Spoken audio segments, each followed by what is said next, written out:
RDTDaily.com presents a Tarabuster with comedian Tara Devlin. All right, everybody, hold on. I know nobody can see me. What the hell? Hold on, everybody. I'm coming there in a second. Okay, where is it? Dun, dun, dun. Talk amongst yourself. Okay, here I am.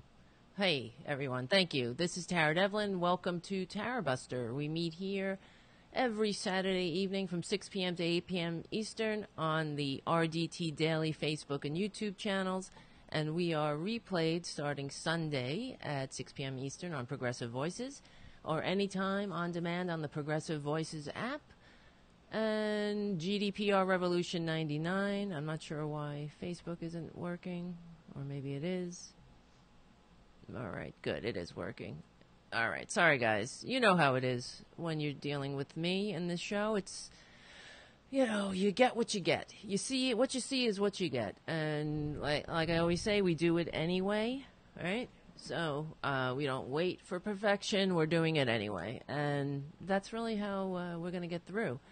So to get all these things out of the way, I appreciate everybody who donates to the show and to RDT Daily. When you donate, it goes to creating content. It goes to paying people to write articles, to participate in this thing called freedom of speech and the preservation of democracy. I mean, that's really what we're doing. That's what I believe in this, and I believe that we gotta be in the game. We don't have billionaire benefactors, so we only have each other. And I'll be here. I'll do my part, but we also need you guys to meet us halfway, or whatever, in any way that you can, and contribute. There's other ways to contribute if you can't do it financially. Give me a review on iTunes, things like that. Share the show. Talk about the show. That helps. It all matters to get the word out. The more people, we have a lot of people on the Facebook page. We have over 100, almost 150,000 active participants on the Facebook page. It's really amazing. It blows me away because I remember when I started Republican Dirty Tricks in 2009, it was just a website, just for my own personal soapbox. And it grew into this thing, and I'm really grateful. But I remember when I started the Facebook page, and I had 500 followers on the Facebook page, and I couldn't believe it. I thought that was amazing that 500 people gave a crap about what I was writing, and the fact that we have 150,000 people now. It blows me away. So that's not, we're not done though. We want 1 million, we want 2 million. We want, and we don't buy followers. That's the other thing. Twitler, as opposed to Twitler and the Republicans, because they're all about the exterior. They're all about the outside. That Twitler, and if you go on his Twitter feed, they say that he has 150,000 followers. I don't know. Wait, what am I saying? Not 150,000. That's what I have. He has 55 million followers on Twitter. He's got like half of them are fake. You can tell. You can also do an audit. They have a thing called Twitter audit. But anyway, the fact is he buys followers. He can't, and they're fake followers. That's what they are. These are fake accounts. They're not real people. And you could tell a lot of them were. If I go there now, I bet I could see. You could see. It seems like he goes on different sprees by buying followers every now and then. So you'll go on there and you'll see, if you go into his list, let me see, Donald Trump. Ugh. Even saying this. Can you believe that Donald Trump is the fucking president? I'm sorry. I don't mean to curse. I can't even believe it myself. Donald Trump. Okay, so if you go on to, so now he has 54 million. So if you go on to President Obama's page, President Obama has like 90 something million followers. Let's see.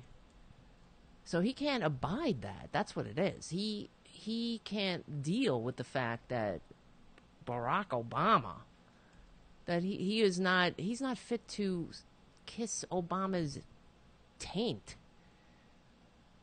He knows this inside. So it's all about the outside. So, but President Obama has like 90-something million. Let me say Barack Obama. He's got 102 million followers, and Twitter has 54 million. Now, if you go on there right now, and you will see half of them. These accounts they were all created. Let's see now, and they don't have avatars. They just this one, joined on August. They're all new accounts, so obviously there's been another spree of buying followers. So you go on Patty Kursick. This is joined in September. Well, whatever. But they have no followers. They're all fake. They're all generic avatars. They have bizarre names. They're fake, and that's who he is. And this is what we're dealing with. Could you imagine what the right wing would do if, during President Obama's presidency, if it was revealed that President Obama was buying fake Twitter followers? I mean, anything that Twitter does, all you have to do is just imagine the immoral. It's not immoral. Well, yeah, he's immoral, but what's the word? Normal? It's not normal. I'm trying to figure out what's the opposite of normal. Is a word, but anyway, but you know what I'm saying. It's not normal. So this is, but it's almost like he gets a pass for whatever he does. Let me fix this microphone. So, and whatever he does is fine. We'll just give him a pass. So, but if President Obama, if it was revealed that Obama was buying Twitter followers during his presidency, they would have him up on charges for impeachment for the 25th Amendment, that he wasn't fit, that there was something mentally unstable about him. And that is the truth. So all we have to do is just put Obama in the shoes and any of Twitler's actions, and you'll see just how far we've fallen. Because of this guy? Because of Trump? This moron is going to bring us down, is going to bring down this nation? We're going to allow this to happen? Are we really doing this? This is what I can't, I have to slap myself sometimes and say, is this really happening? So today I was watching the memorial service for John McCain, and it was very touching, as I'm sure a lot of people watched it. It was moving, it was touching, and I wasn't a fan of John McCain's. I appreciated him on occasion.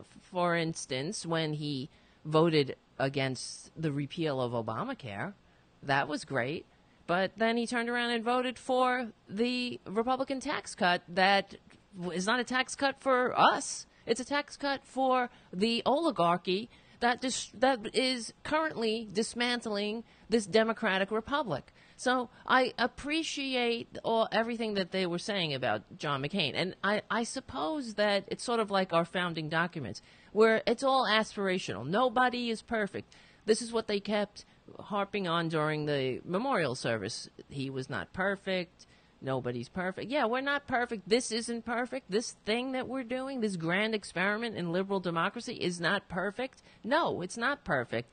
He wasn't perfect. And he certainly made a lot of mistakes, not the least of which was picking Sarah Palin as a running mate. So when you think about this maverick,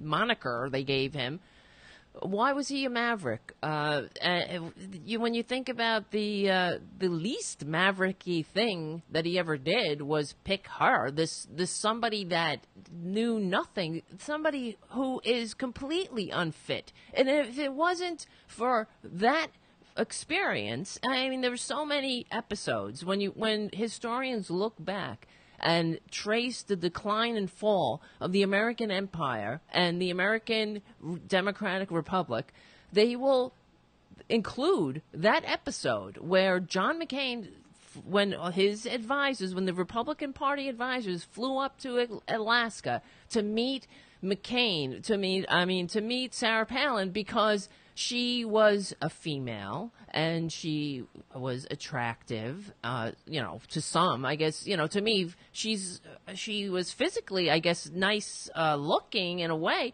but her fascist tendencies and her complete ignorance are sort of a deal breaker. I don't care how attractive somebody is. She's disgusting. She's gross.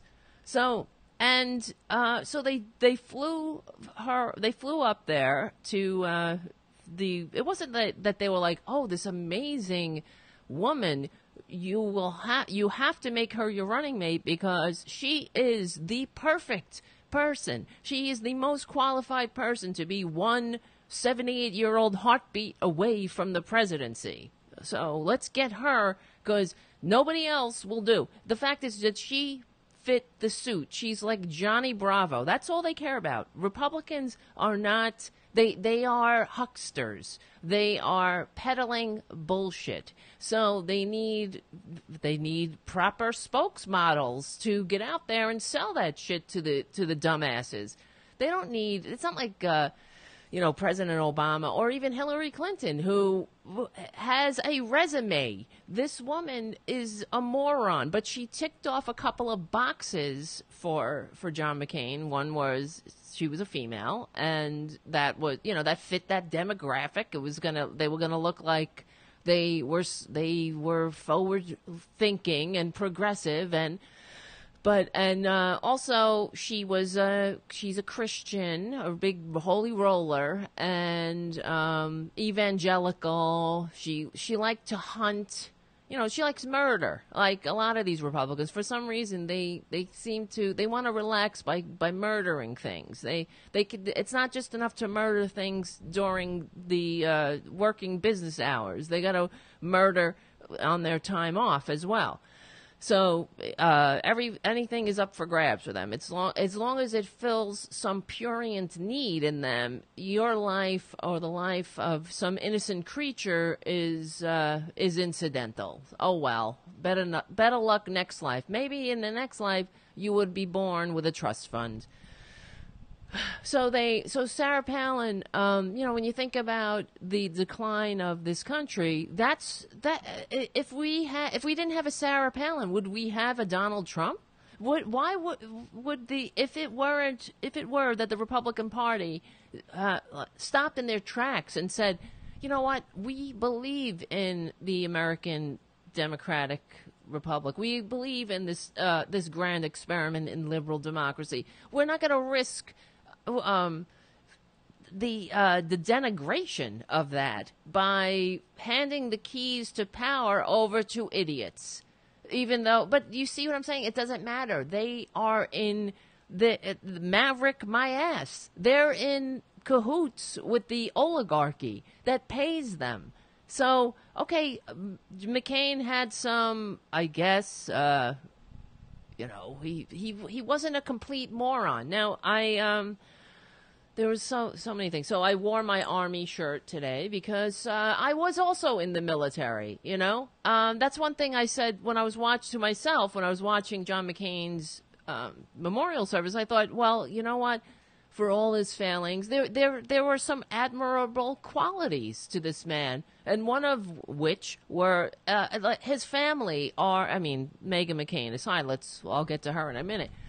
There was at least there's the sons or whatever. They're wearing the uniform of this country. They're putting their money where their mouth is. And it's unlike Twitler and his entire family, for going back generations, for as long as they've been here, not one of them have worn the uniform of this country. So that doesn't mean that, I was in the National Guard myself. I was no great soldier, but I do know what it means or what it feels like to serve your country, to get up at 4 a.m. when you don't want to, and get out there and do your part when you're called to serve, and you follow orders or whatever.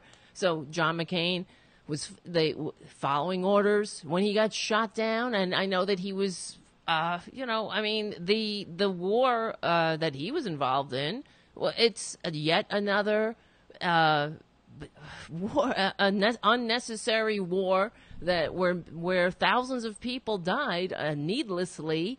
And I know that he was apparently he was bombing civilian infrastructure when he was shot down. And, yes, I agree. This is all bullshit. And then he was shot down. And for Donald Trump to denigrate him after the fact, then, because look at what Donald Trump was doing, So John McCain was in a prison, and and Trump was out there screwing, in his own personal Vietnam, trying not to get an STD, that's what he said. So then fast forward to today, when he goes and speaks at a military academy, or when he goes to speak at the VFW, or whenever Twitler goes and speaks to veterans, it's beyond comprehension to me how any of them applaud him, and how when he's denigrating the free press and the pillars of democracy, these veterans why don't they get up and walk the hell out? I don't understand that. If they're supposed to be guarding our freedom, nobody went to Vietnam because of our freedom, okay? That's it. In fact, you can argue that all our military adventures around the globe are hurting our freedom, are taking our freedom away and putting our freedom in jeopardy. But then Donald Trump to denigrate John McCain, to say I like my heroes. He's a hero. I like heroes who aren't captured. It's so vile for any person who ever wore the uniform of this country to salute this bone spur cadet, bone spurs bullshit patriot who demands that we all stand at attention for the flag, stand proudly for the flag. But he wouldn't stand proudly when it was his turn to serve. He wouldn't stand proudly and salute then, right? So it's vile. So while they were memorializing John McCain, Twitler was at his golf course tweeting about the FBI and the Justice Department and the rigged witch hunt, supposedly, because he's a traitor. All right, on top of it, we have a traitor in the Oval Office. And so apparently John McCain choreographed his own funeral service. So he had members of different parties speak and all, and that's commendable. And, another thing I can commend him for is the fact that he could spell and put a sentence together, and he wasn't a complete idiot. But ironically, it seems like the times that he wasn't living up to that maverick moniker, those are the times that we can look back and denigrate him for. For instance, Sarah Palin. So not only was Twitler absent from his funeral, Sarah Palin was also absent. Why wasn't she there? Because I think that John McCain woke up to his mistake, but it was too late. And if you really wanted to be a maverick at that point, wouldn't you just be like, okay, yeah, I made a mistake. This bitch has got to go. She is. And if anybody saw, I didn't read the book, that book Game Change, that was about that campaign. It was about the entire, it wasn't just about the McCain and Palin campaign. It was about all of it. I think it was it the 2000, I can't remember, 2008 and 2012. I can't remember if it was 12 or 8. I think it was 12. But anyway, right. No, I don't know. When was Romney? Who cares? It doesn't matter. But you know what I'm saying. But if I saw there was an HBO movie about it. It was called Game Change, and the advisors like Steve Schmidt and the other one who's on MSNBC, the woman, she was on that campaign as well. And I really enjoy Steve Schmidt, and I enjoy listening to him. He's as smart as a whip, and he's He's extremely eloquent, but he was on that campaign, and they uncovered rather quickly, how stupid Sarah Palin was. What a dumb bitch she was. And yet they continued to groom her to be the vice president, even after they all knew that she was not qualified in any sense of the word, not emotionally, not in any sense, not intellectually, morally, aesthetically, whatever. She was not qualified. And they wouldn't, if you really had devotion to duty, honor, and country, wouldn't you be like, whoa, pump the brakes, everyone, this bitch has got to go. But no, they have their higher calling isn't mom, apple pie, and making the world safe for democracy. It's to the unholy dollar and their own political aspirations, right? Because yes, my father wasn't perfect, Megan McCain. They all made mention how he wasn't perfect. Yeah, nobody's perfect, but we're all human beings. We all have families, and when we make mistakes, why not atone for them? As they were saying, oh, well, he made mistakes, and he would be the first to admit it. Did he admit that Sarah Palin was the biggest mistake of his life? In fact, I remember reading that towards the end of that campaign, they were on the bus, the so-called Straight Talk Express, and they wouldn't even speak to each other because John McCain was, he saw her for what she was. He was saddled with her, but, he was the candidate. He could have, I suppose, said, I made a mistake. This is, we're getting a new vice president and vice presidential candidate. But no, but there you go. But you see what I'm saying? It's, this is what we're up against. And for all the, mistakes, whatever. Yeah, I appreciate him that he gave that thumbs down because, a lot of people didn't, lose their health care. And actually, I want to play this clip from Jeff Flake I saw the other day. Where is it? Or is it John Kasich? I'm sorry, John Kasich. Hold on, let's play this clip from explaining his McCain's vote against the Obamacare repeal. And the thing that sticks in my mind was that incredible scene on the Senate floor when he held his hand out just as though he was sitting over in the Colosseum in Rome and gave the thumbs down. And you know why he did it? Because he was worried that too many people in America would be hurt. And I called John after that, and I said, John, and here's the funny thing about this, Allie. John is a colleague of mine. But in some sense, I didn't call him and ask him for things, but I always wanted him to be proud of me.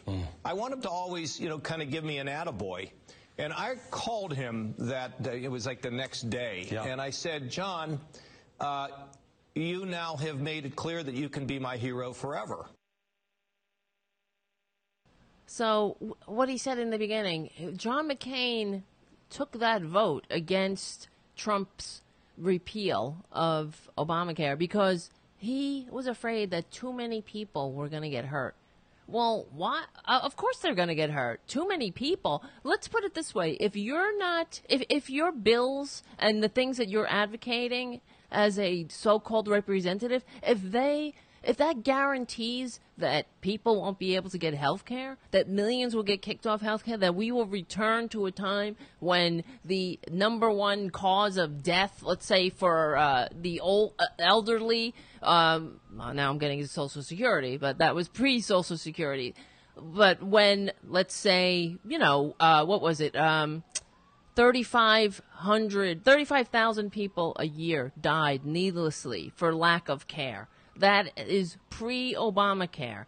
And millions more went bankrupt. This is pre-Obamacare. Now we're back up to having the same statistics. Now, medical bankruptcies, that is a uniquely American experience and an unnecessary one. So John McCain took that vote because he knew that too many people would get hurt. But why did any other Republicans take that vote for it then? Why was that even an option? And that so-called evangelical closet case monster Pence, who is worse than Trump, frankly, in my opinion. He's worse because he is an undercover monster. He's very slimy and slippery, that guy. He's really a he's like a wolf in sheep's clothing. He can comport himself in a stately manner. He's not completely offensive. He can pump the brakes and pull back the reins on whereas Trump can't help himself. He's just pulled the cover off. Pence can play the game a little bit more savvy, and so why Pence was there that night that McCain took that vote, and I remember because it was like 2 a.m. and I was up because it was a nail biter and it was going to affect me, not just me, but a lot of people I know. And why should any American be sitting on the edge of their seat wondering if they could get effing health care or not? Is this disgusting? What is wrong with us? Are we that stupid? I guess we are. We're stupid enough because for millions of people to vote for somebody like a Sarah Palin or a Donald Trump, think about it. Millions of people voted for that con man. And not only they voted for Sarah Palin, they voted for somebody who parlayed her political platform into a reality TV career. These are the worst human beings. I don't know if you guys remember.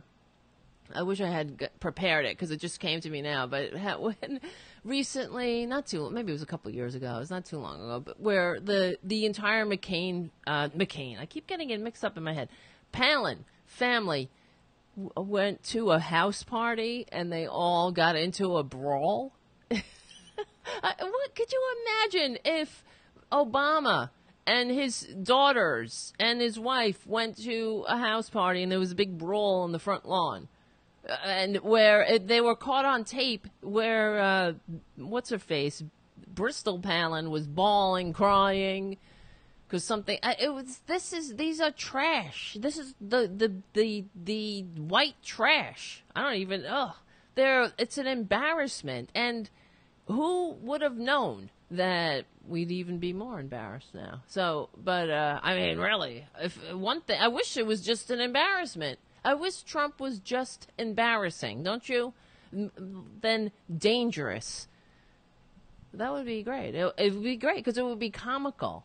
At least then we could laugh. This is frightening.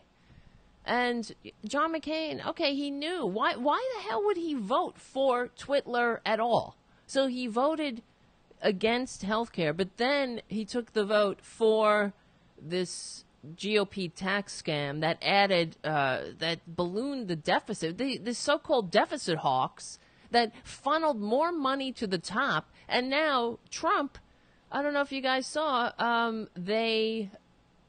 here it goes. Of course, they're going after Social Security. This is their setup to not only destroy health care, but to destroy Social Security, to turn us back into not even back, because this country is new. To turn us back into a neo-feudal, just like the kind of system our founders fought a revolution to escape.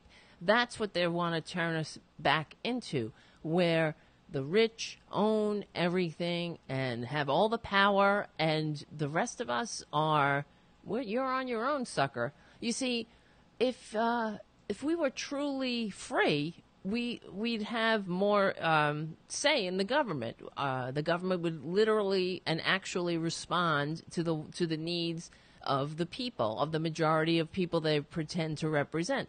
We would have the working classes would have a living wage. They wouldn't have to worry about health care or retirement security or whether you can go to college or and not come out of college with a crushing debt.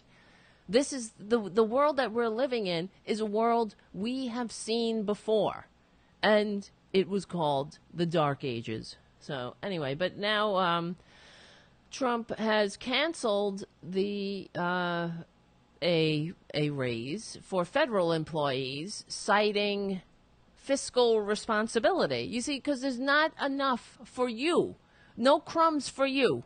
You see, and what they do after that is they have working people pitted against each other because they were saying, well, you know, other workers don't get inflation-adjusted wage raises, and that's a setup. You see, that's the way that they start pitting working people against each other. And I've seen it. We have all seen it. In fact, a couple of years ago, not too long ago, I can't remember the year, there was a transit strike here in New York City, and excuse me, and I remember, of course, you know, this is why Trump goes after the media too and wants to control the media, because all over the media, especially the right-wing media like the Post, that's a right-wing rag here in New York City, they were railing against the strikers. Oh, I gotta go to work, I gotta walk, and every man on the street interview that they did, they would have the complaints of workers. Hey, I'm gonna, you know, kill that union boss, and that's if this is how they sow dissent amongst the working class. And I remember they had some woman, and she was like, I don't get a pension, and I don't get a Cadillac, whatever, you know, health plan. But instead of saying that neither should this union, so the gist of these man on the streets interviews were like, oh well, these union workers, they're just asking too much. You don't get that. Why should they? The fact is, these people and everybody else should have been saying, damn right. And in fact, if they had interviewed me, and I was like, interview me. I'll work every goddamn day to work if I have to. And I'll walk through the snow. I'll walk through the heat. And because I understand that if workers anywhere are oppressed, workers everywhere are oppressed. So what that dumb bitch woman on the street didn't seem to understand is that if the transit workers get a decent wage and retirement security and pensions and benefits that befitting a dignified life, then that becomes the standard. That becomes the ground from which we all of our benefits are calculated. So why they have us, it's the oldest trick in the book. It's the same thing as when they pit us against each other along racial lines. So it's the working class. Oh, well, I don't get this and I don't get that. Well, why the hell not? Don't be griping on somebody that gets it because they have a union. You should say, well, guess what? We should make a union. Like when America was the so-called shining city on a hill. If I hear that again, I'm gonna rip my eyes out, or my ears. I should probably rip them out first. The ears first.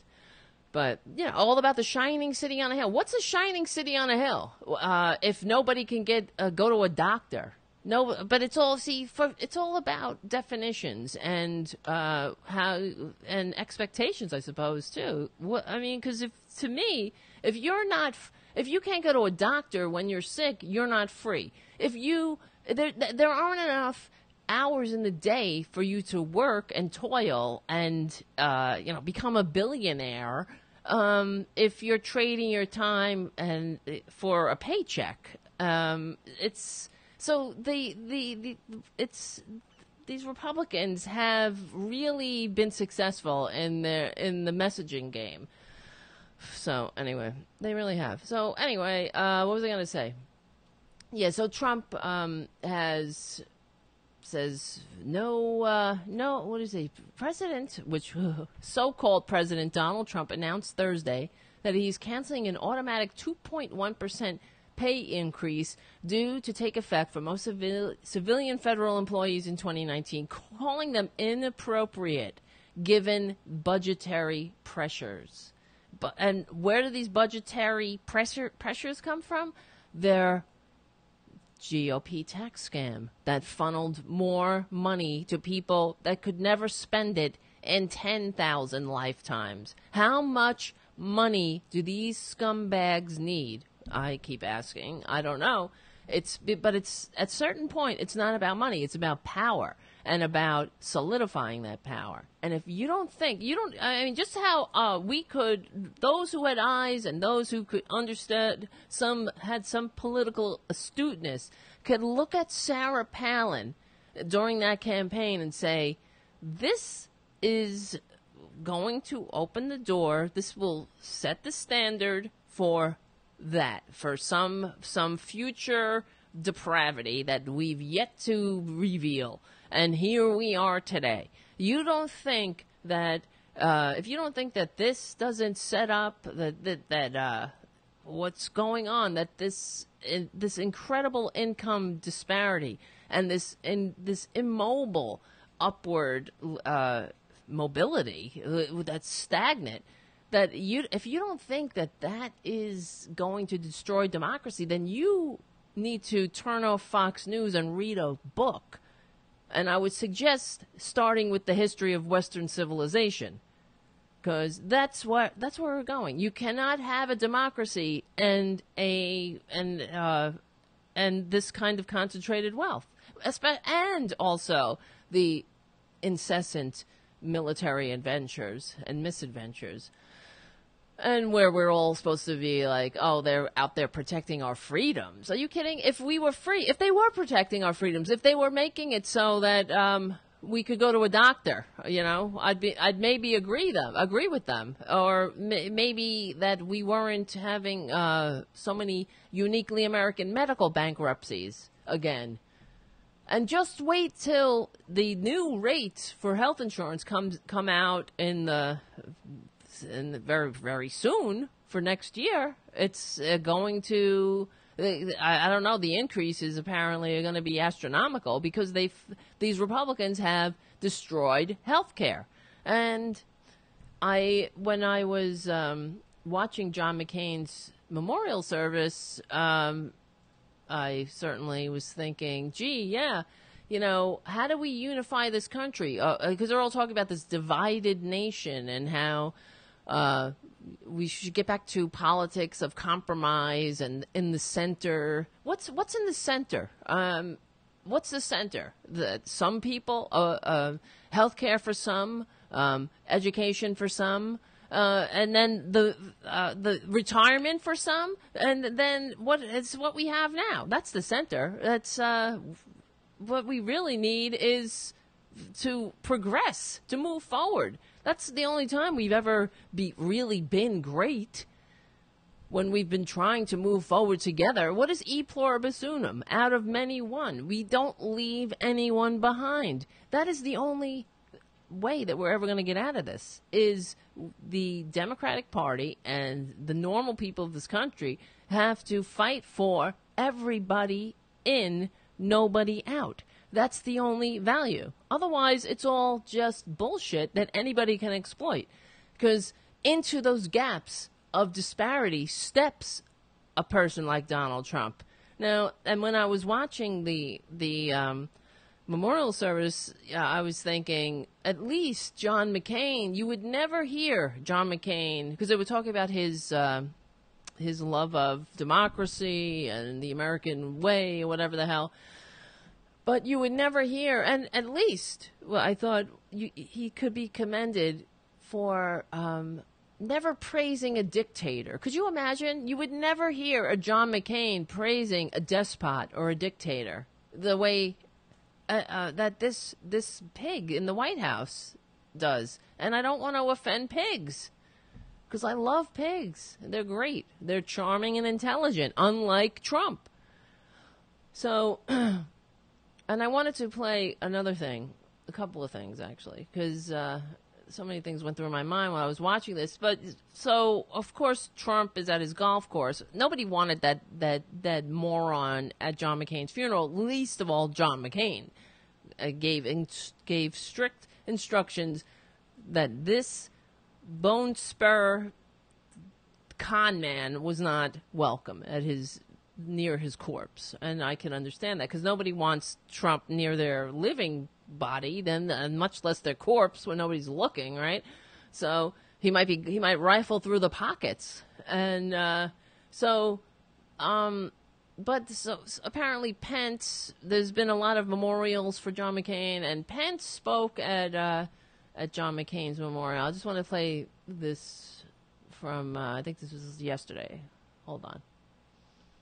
The President asked me to be here on behalf of a grateful nation, to pay a debt of honor and respect to a man who served our country throughout his life, in uniform and in public office. And it's my great honor to be here.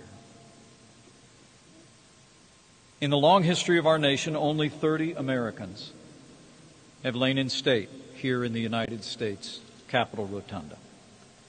Today, as a reflection of the esteem in which his colleagues and our country hold him, Senator John McCain joins those ranks. So the president, the so-called president, asked Pence to be there to pay respect to John McCain.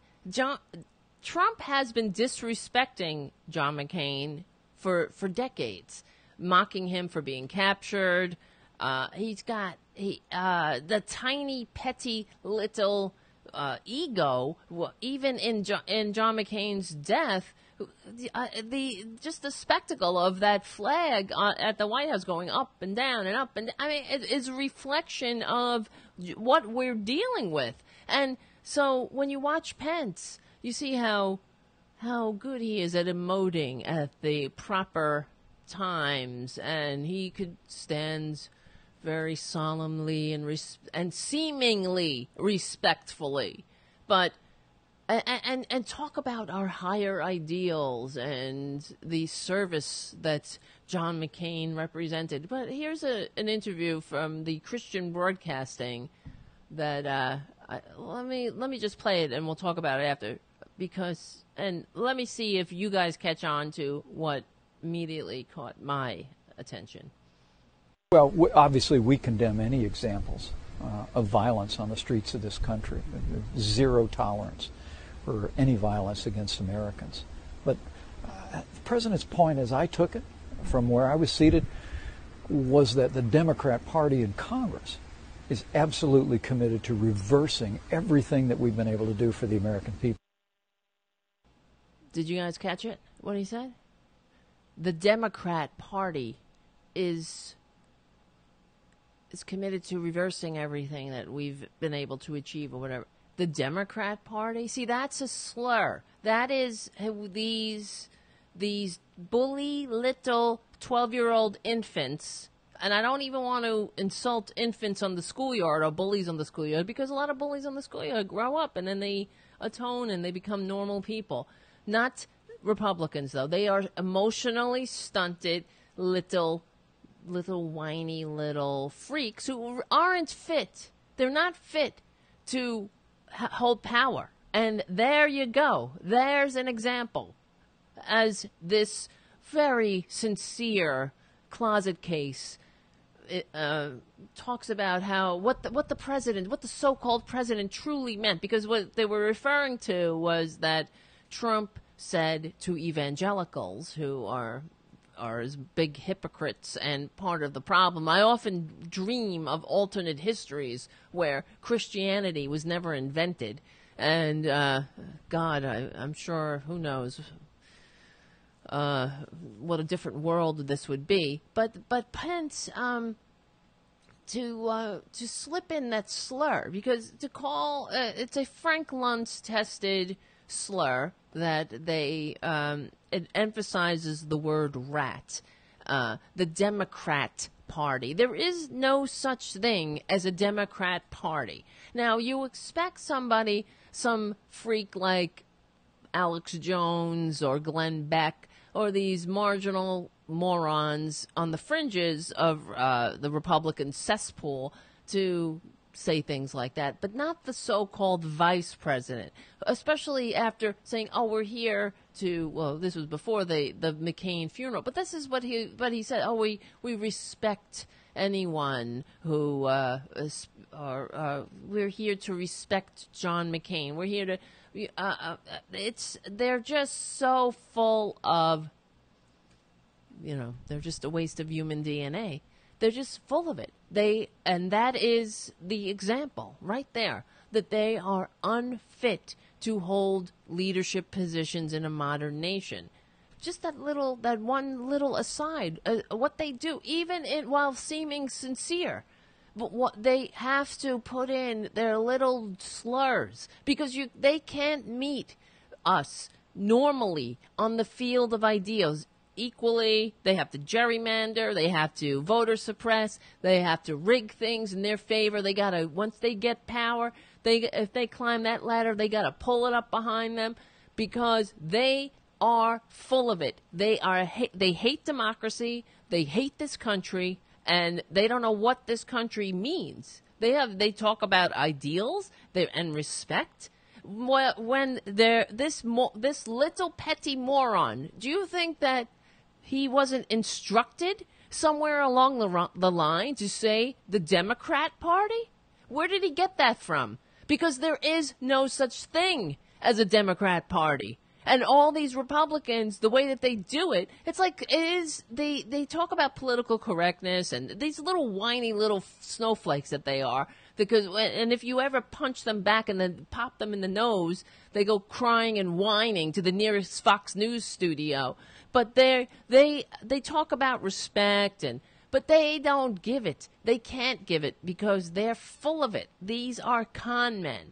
And they hope that somewhere along the line, when they say something like Democrat Party, some moron who's not really thinking for themselves will they'll get an icky reaction, and they'll start associating Democrat with rat, and then when they go into a booth, even though these morons are on Social Security, disability, or something, thanks to Democrats and normal people and liberals, they'll vote against their own interests because somehow, somewhere, they've been instructed that Democrats are rats, you see. And I just reminded myself, I was watching this show, I wish I had got it prepared. I don't know if you guys have ever seen this show called American Greed. I watch this show sometimes, because it never ceases to amaze me.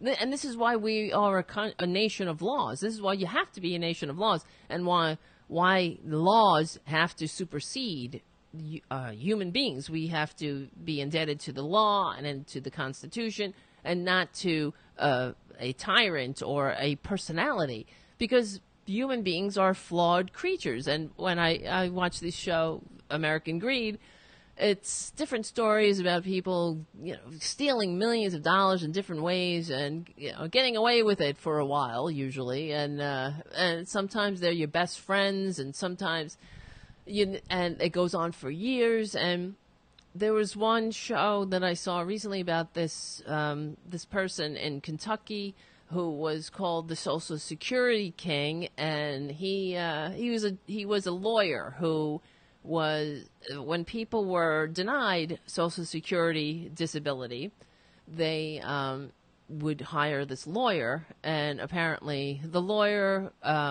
was in cahoots with the judge who was getting kickbacks, and then they would just write for and approve. They would write bogus, even though these people were actually hurt. Let's say they would the grifters would write fake, because it was easier for them to just check off certain boxes. So they filled out false reports and whatnot, and but people would get checks finally, and then when they were revealed, the Social Security Administration took these people's checks away and blah blah blah. Anyway, the whole point of the story is I just, as I was watching this story, it all took place in Kentucky, and am I something wrong with me? But I think Kentucky is a red state as far as I know, right?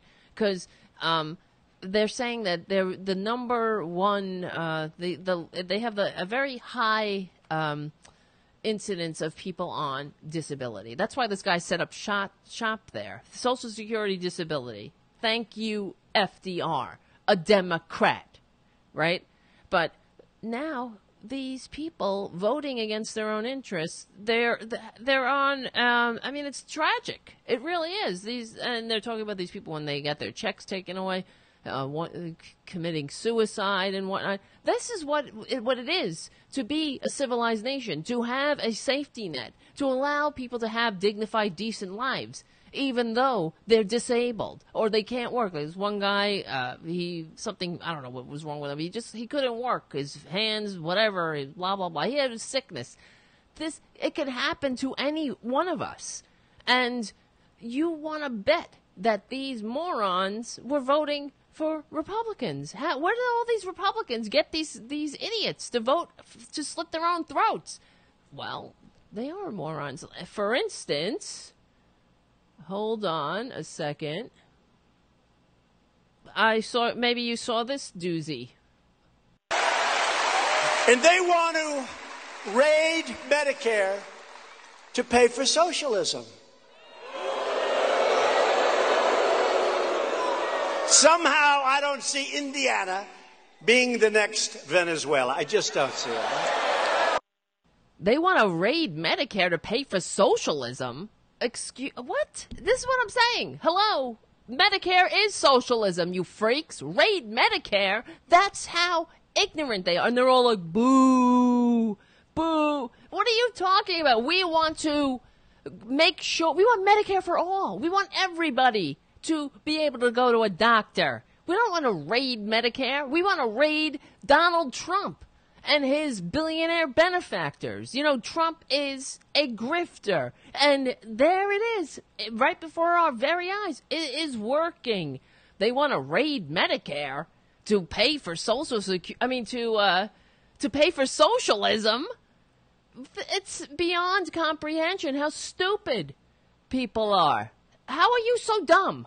What do you think Medicare is? And it is so true. I remember during the Obamacare fight when I went down to Washington with Mike Malloy they did a Radio Row, Families USA, and Mike was doing a show. I went outside. I was interviewing some of the morons that were rallying against their own better interests, and it is true. They were saying, get your government hands off our Medicare.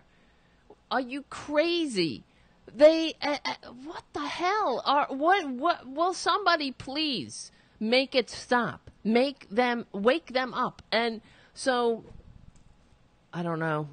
This is when I get into a depression, and I start thinking, there's no hope, because there is no hope. We cannot have morons in power. This is why you don't give kids.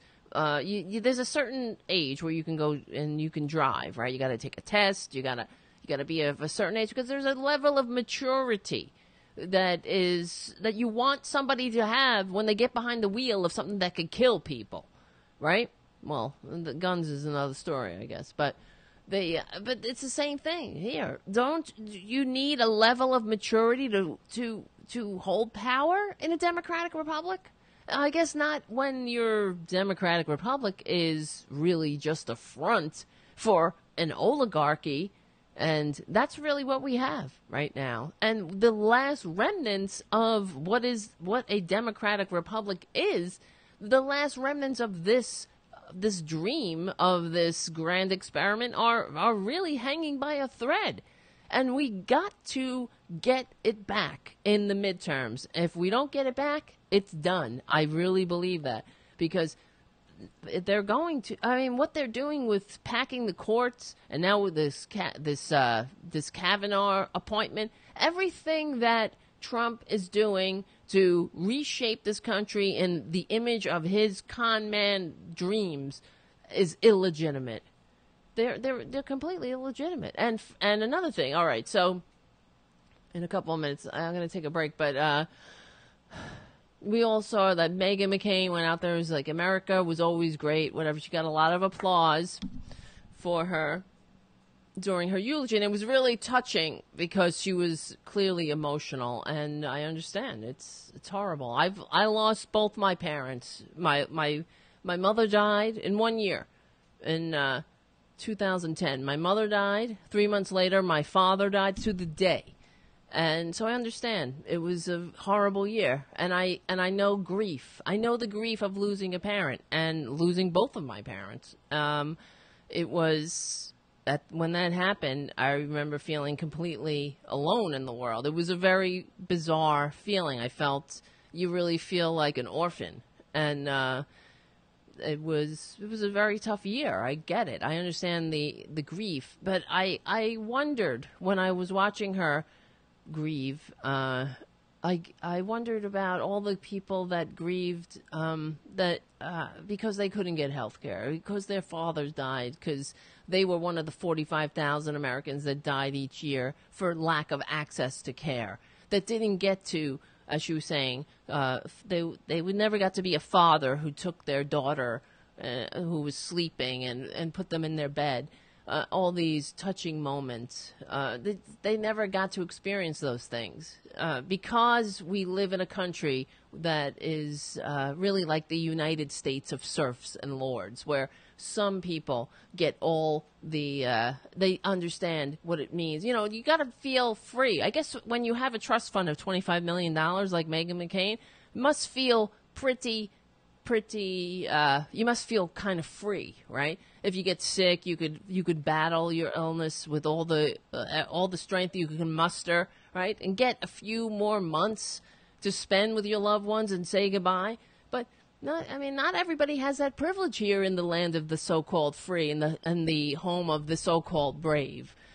But during Meghan's, this is what I keep hearing when I hear her, because she's so against socialism, you know.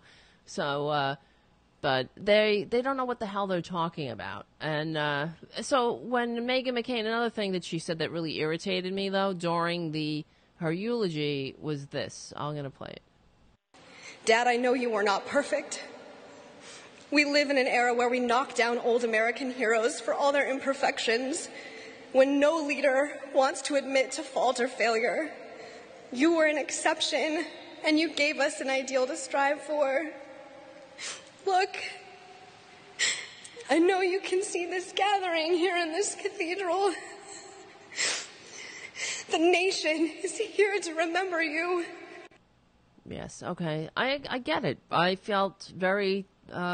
I felt for her, but we don't knock down heroes because they're. If she's talking about the Confederate statues, we're not knocking down heroes because of their imperfections. We're knocking down the traitors to this country that her father supposedly loved so much and defended, and that's what drives me insane. We knock down heroes. We don't even have a common story in this country, and that's why I feel we're doomed. So we have idiots that vote against their own interests, that are on Social Security disability, that are crying about socialism, rating their Medicare, and how are we going to respond? They're indebted to this con man. They're worshiping a con man who praises dictators and is highly probable a puppet of a foreign dictator as we speak. So this is what we're up against. And if that doesn't motivate you to ensure you have your voter registration in order and get out there and not just vote, but get involved, I don't know what will. So, okay, I'm going to take a break, but it's not really a break because I'm going to play a clip from CNN. And in the next segment, in our second hour, the guest tonight is Jeremy Montanez. I hope I'm pronouncing it right. He will correct me when he comes on. He was a panelist on CNN. And in fact, we spoke about this when this happened. And he was a former Trump supporter. He voted for Trump. And after going on CNN with a panel, he called out Trump. He apologized for his vote. And after the fact, is now receiving death threats and attacks on cyberbullying online from these Trumpanzee moron cult followers who are they calling him a CNN plant and all this other stuff. It's just so Jeremy's going to call in, but to refresh everyone's memory, and you guys can also call in. I'll put the phone up, but to refresh all of our memory of this incident, I'm going to play the CNN interview, which is about 7 minutes long. So on the other side, we'll talk about it, and hopefully Jeremy will be on the phone with us, and he could tell us all. Because when I heard his story, it really irritated me that this is going on in this country. I mean, well, what do we expect, right? So, all right, I'm going to play Jeremy's interview, and I'll see you in about 7 minutes. All right, we are more than 18 months into the Trump presidency, so we thought it would be a good time to check in with Trump voters to see how they're feeling today. I sat down with a panel of people from California, Texas, Ohio, and New York, all of whom voted for Donald Trump. At one time, these folks were all on the same side, excited about this outsider running for president. But as you'll see, times have changed, and today some feel very differently. So here now, our next Pulse of the People. How many of you are still just as excited today as you were on Election Day about President Trump? Maybe more so. And how many of you, the rest, would you say that you regret your votes? Raise your hands.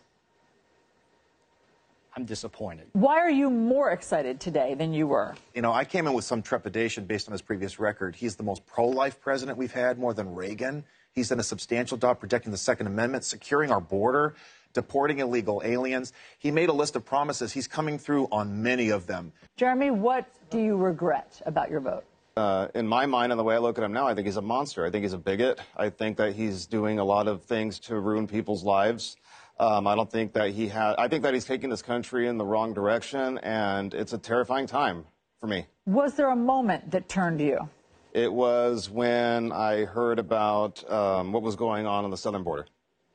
What part did you object to? The family separation and the children in cages. I would chime in just really quick. Yeah. You've got parents who are breaking the law, bringing their kids here. If you don't want to be separated from your family, don't come to the country illegally. You're having individuals coming from Central or even South America risking their lives and their children's lives. Because their lives were at risk at home. And they can go to an embassy and be safe there. Absolutely. There's also in the country of Mexico. You can do it. It is legal here to go to a port of entry and seek asylum. It was President Trump that started the zero tolerance. So you used to be able to stay together. You couldn't under the zero tolerance. Keep in mind also, we have these minors that are now getting excellent care. They're getting very good housing. But that's not the point. That is not the point. I mean, I'm a lawyer, and I can tell you, first of all, there were 2,500 children that came here. They were not reconnected. They did come here legally. Yeah. No one's really talked about the unaccompanied minors that are being brought here by people that are looking to sex traffic these children. Yeah, listen, human trafficking is a huge thing right now. Talked about that. The thing that got everyone's attention was that people who were not sex traffickers were bringing their kids and they got separated, and 572 of them may never see their parents again. Thanks to the were they really the parents? Even after Trump's own directive. Were they really the parents? Hold on, we haven't heard yet from Chris. Go ahead. This is the problem with what the president is doing. He's able to divide us on these issues where we're now fighting amongst ourselves. You know, you look at Charlottesville, you look at the separation of the families on the border, you just look at the tweeting. I've never seen an individual who is so good at connecting with sort of average people that has no ability to really communicate or control the way he communicates. I think it's disingenuous to say that President Trump is wholly responsible for the bifurcation that we see across party lines right now. But is he helping it? I don't think that necessarily some of the things that he says could be said in a more polished manner. My issue with this president, who I voted for, is the fact that he has something negative to say about every other leader. But you try saying one little comment that's negative about Trump himself. He jumps into a fit and he has this Twitter tirade.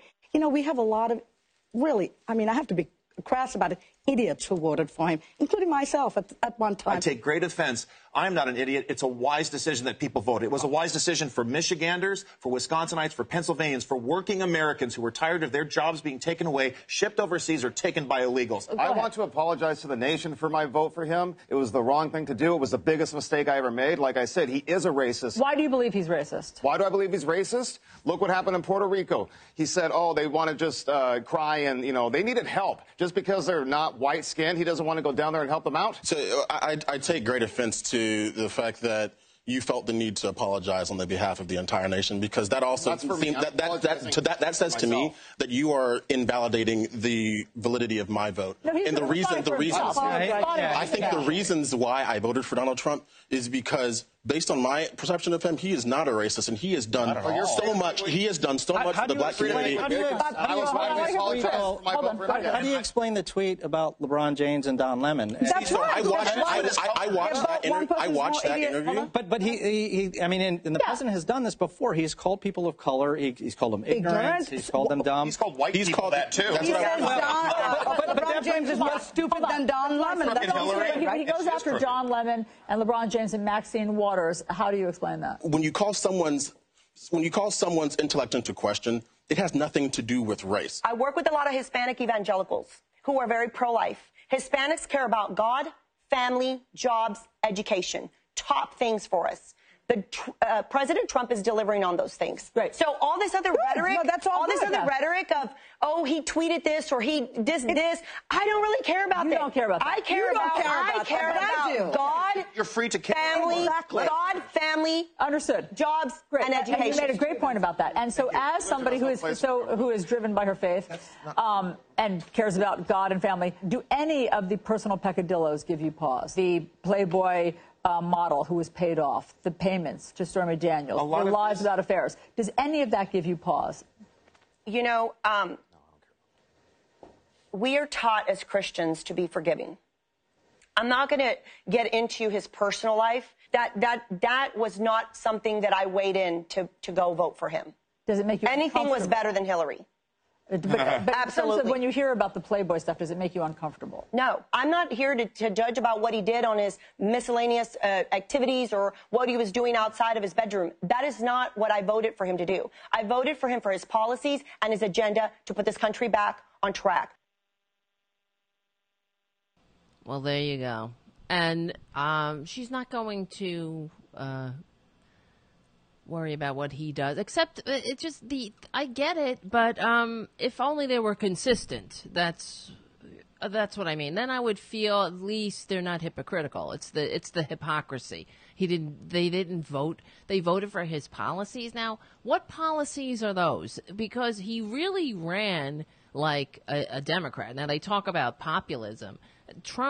He was a liar, though. And that's why I believe, and I still believe, I believe then and I believe now. I was for Bernie. I believe that Bernie would have won. And not that it matters now, but this truly was an outsider election. And if the Democratic Party had really been on the ground. Now, I remember during the campaign when I used to do this show, It Sucks to Be Right, with Sherry Sutton.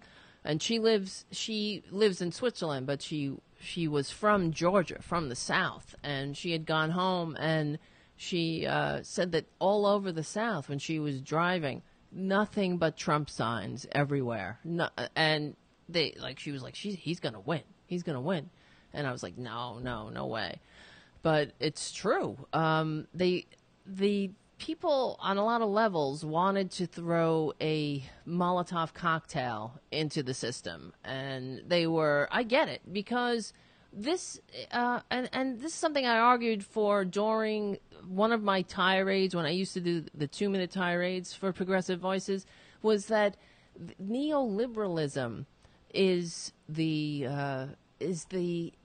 sort of the groundwork or the fertile ground of fascism. And when I say liberalism, it's sort of like that's conservatism. Neoliberalism, it's not the remedy for fascism. It's what makes fascism possible to begin with. When you're taking the working class and you're denying them a decent life.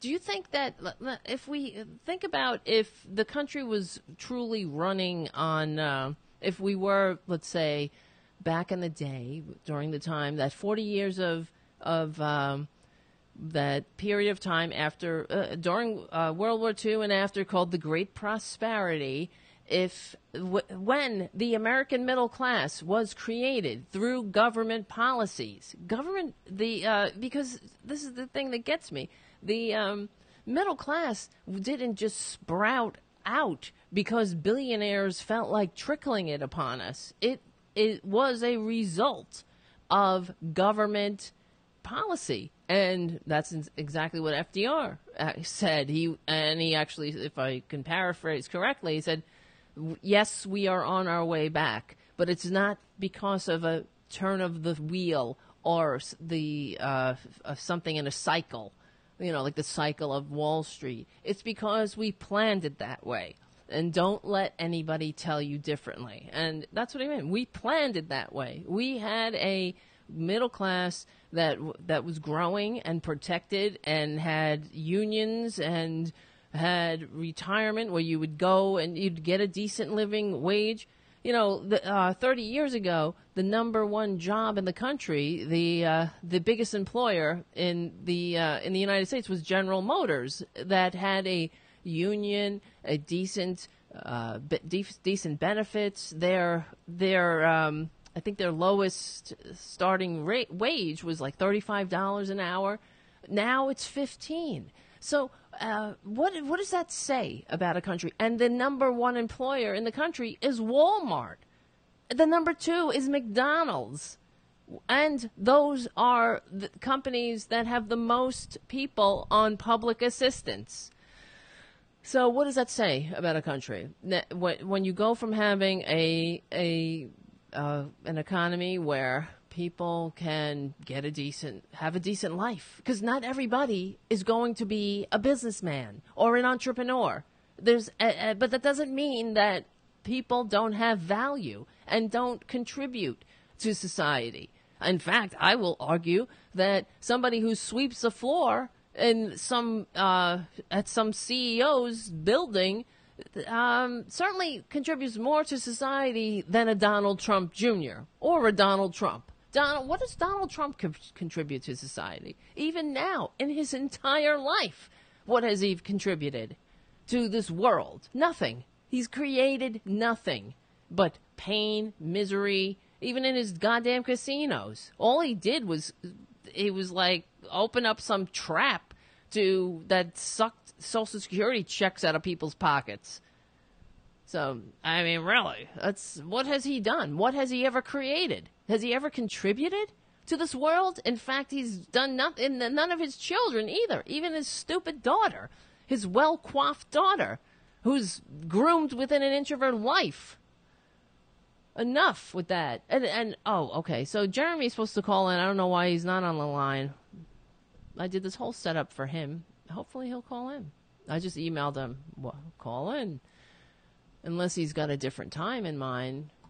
I said Eastern time.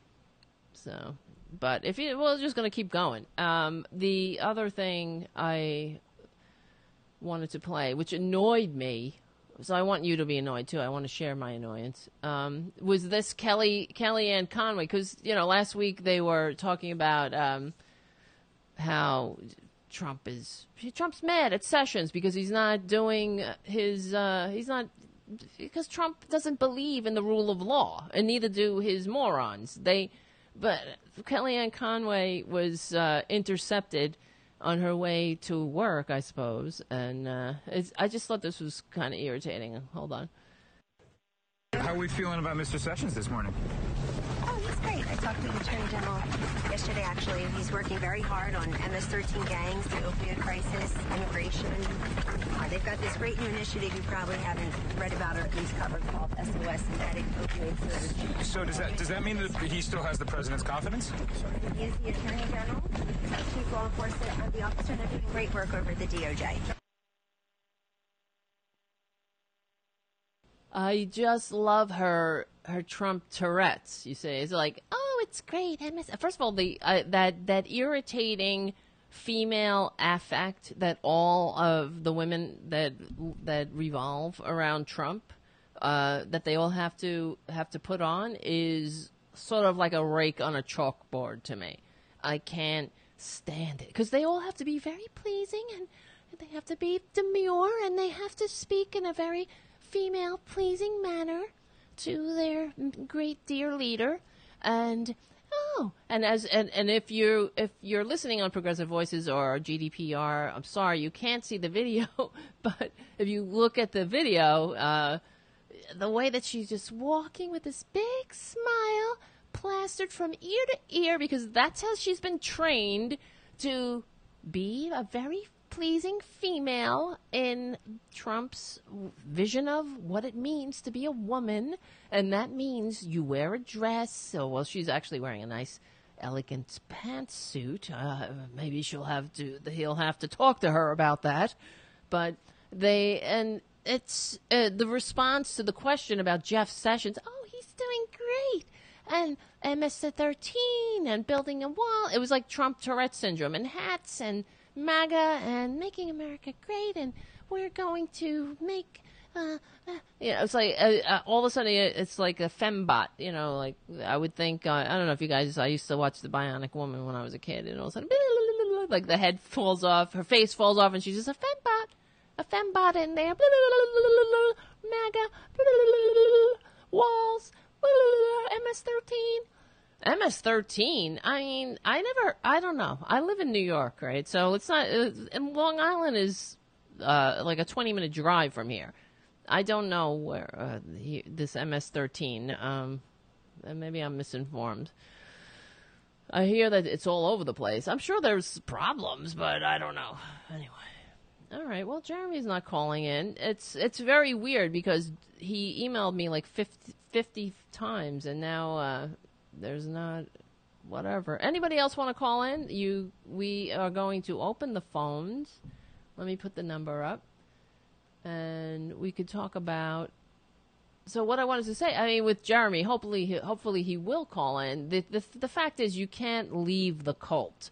And apparently Jeremy was he voted for Trump, but he was more of one of these, he said he would have voted for Bernie or Trump. And there was a contingent of voters that, and this is why I believe Bernie would have won, and not to relitigate the whole thing, but it really was an outsider election, and people are sick of the political class, and like that woman said, oh, anybody but Hillary Clinton. And let me ask, I wish that CNN interviewer, if she had just dug in, why anybody but Hillary? Why? What is it? Because this is what I do. A friend of mine actually is he listens to a lot of right-wing radio, and much to my irritation. And I often ask him, and a lot of times I figured this out as our friendship was new and developing, and he said something about, oh, I hate Nancy Pelosi. I don't like Nancy Pelosi. And I'm like, why? And I don't know. I just don't like. He just had no answer. Is the bottom line, because he was listening to Mark Levin or whatever, one of these right wingers. Is it Mark Levin or whatever? And I know there's another one who's not a right winger. He's a left winger.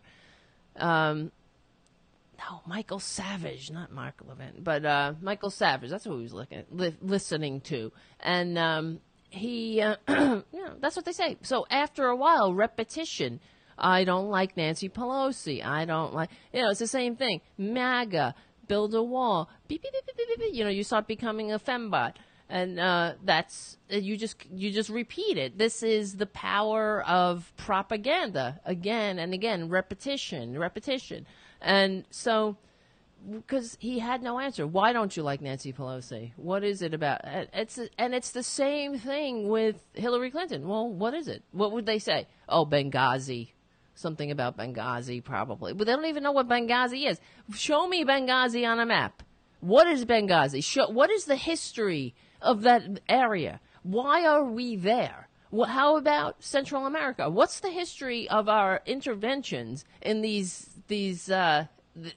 war-torn areas that we created? Why are we experiencing a crisis? Why are people fleeing their country, looking for refugee status? Why are they looking for asylum from their own country? They're not just because they need a walk. They want to clean your toilets. That they got up at one day and said, "Let's go, little Johnny. We're going to go clean some American dumb bitch's toilet." No, it's because we created this a war-torn cesspool, and into these toppled states stepped the drug lords, and this is what happens in a vacuum. And so that's what's happening. I got no calls. This is so annoying. All right, Jeremy, why aren't you calling? I don't care, whatever. I had a feeling. You know what I'm saying? But sometimes I get a psychic feeling. And I just had a feeling. It was, why aren't, I'm just emailing you. You calling. Hello. All right. Anybody else want to call? The number is 360-777-6007. I was really interested in talking with Jeremy because I wanted to hear, it's about this experience. What happens when you go against the cult? And that's what it is. You see, it is a cult. And I had this article up about cults. Hold on. What is a characteristic of a cult? The Republican Party of today, they pretty much personify the characteristics of a cult. Let's see. So here's an article on the cults here from Medium.com. 10 signs you're probably in a cult. The leader is the ultimate authority. That's number one. You are not allowed to criticize your leader, even if the criticism is true. You're probably in a cult, right? That's it. That's the telltale sign. What kind of an American thinks they're free, yet Donald Trump can do no wrong? There's just something not right. You can't really square that, whatever. Is that a saying? Square that circle? When especially Donald Trump, this is the other thing that gets me. It's not even Pence, right?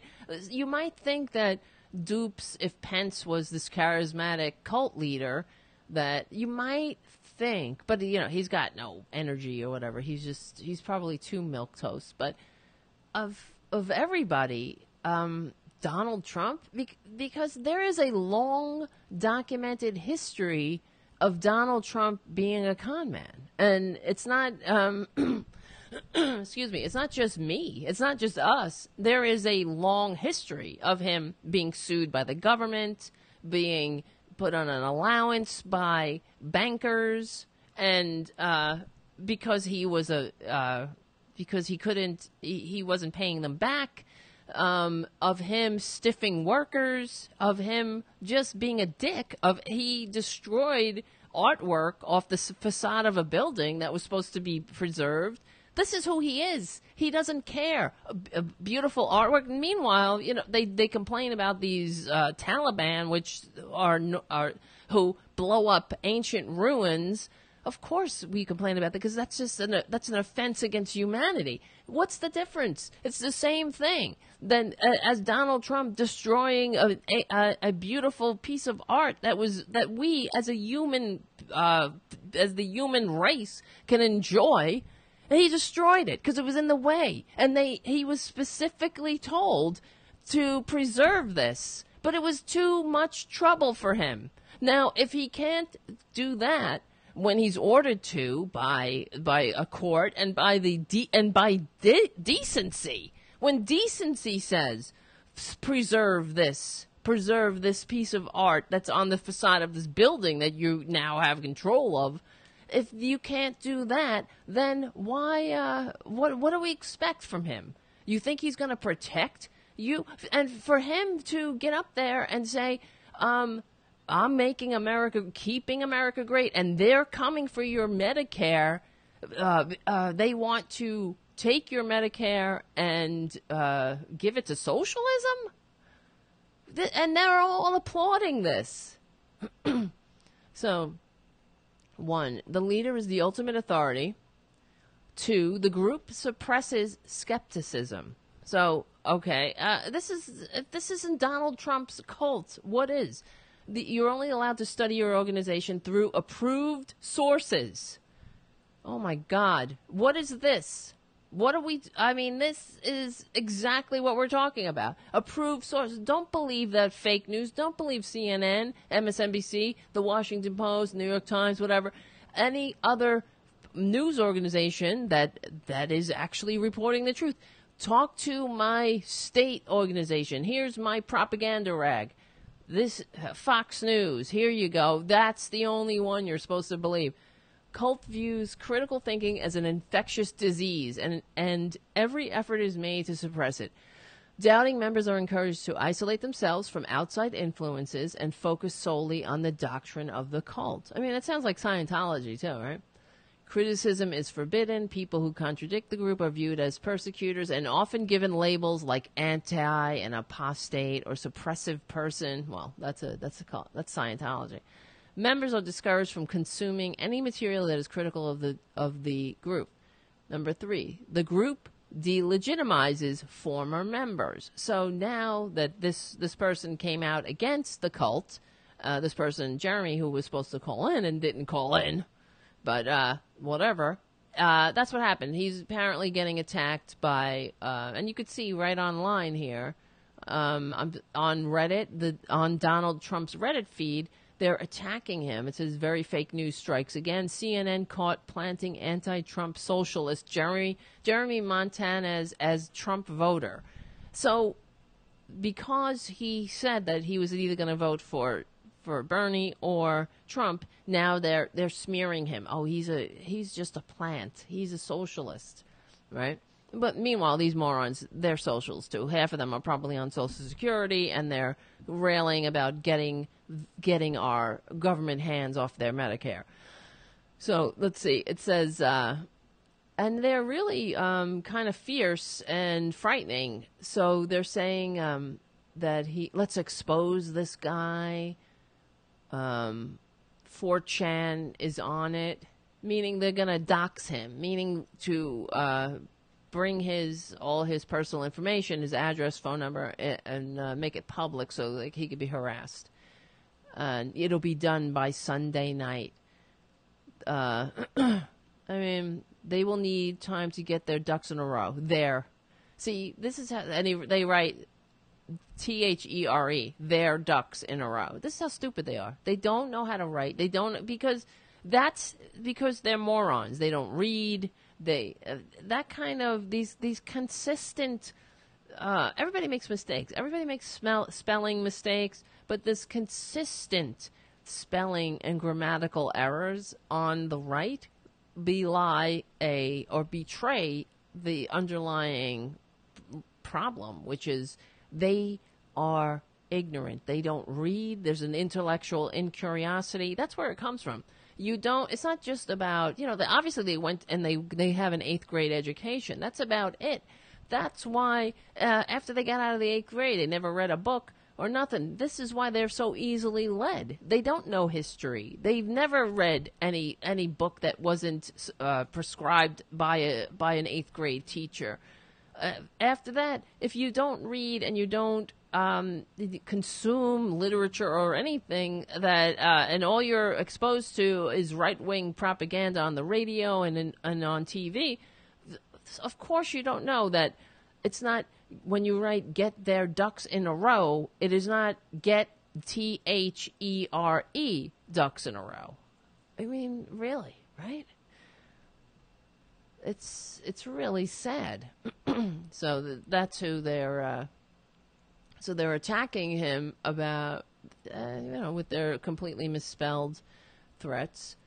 Okay, the group delegitimizes former members. 4, the group is paranoid about the outside world. Hello, with Trump supporters, with the whole world, and including their, obviously, at the direction of their dim leader at the top, there is so much conspiracies everywhere you look. There's conspiracies in the pizza parlor. There's pedophile rings. There's all kinds of everybody's getting murdered. Seth Rich. There's this whole underlying murder thing going on, and where they just can't seem to. I mean, apparently, even this QAnon that they're talking of, that they are all that Trump is really tickling. He's tickling these paranoid funny bones, and giving them a legitimacy to these tinfoil hat freaks. Okay, the group is paranoid, which is so sad, really. You're not free if you're so fearful. What kind of a frightening, tiny world must you live in when you think? I mean, people are just trying to go into work. They're trying to do the right thing. You're living in a tinfoil hat nightmare because somebody's trying to give you health care. Okay. Cults position themselves as the sole refuge from an evil outside world that is intent on their destruction. Cults thrive on conspiracy theories, catastrophic thinking, and persecution complexes. It is to a T, right? In an effort to draw in more paying members, cults are often very aggressive in their recruitment efforts, which are usually justified by saving people from the evil world. Those who reject the cult's message are evil or stupid. Number 5, the group relies on shame cycles. If you need your group in order to feel worthy, loved, or sufficient, you're probably in a cult. And that's there you go there, because there is a sense of this tribalism with Trump, where they're all rallying around their dim leader to protect him from this crazy, this scary, complex world, right? And I think it's the entire Republican Party, and this is what I always say about Republicans. They talk about rugged individuals, right? They're all so rugged, but just try it. Try being an individual in the Republican Party, and they got something for you, which, well, you'll be vilified, they'll put you right back in line.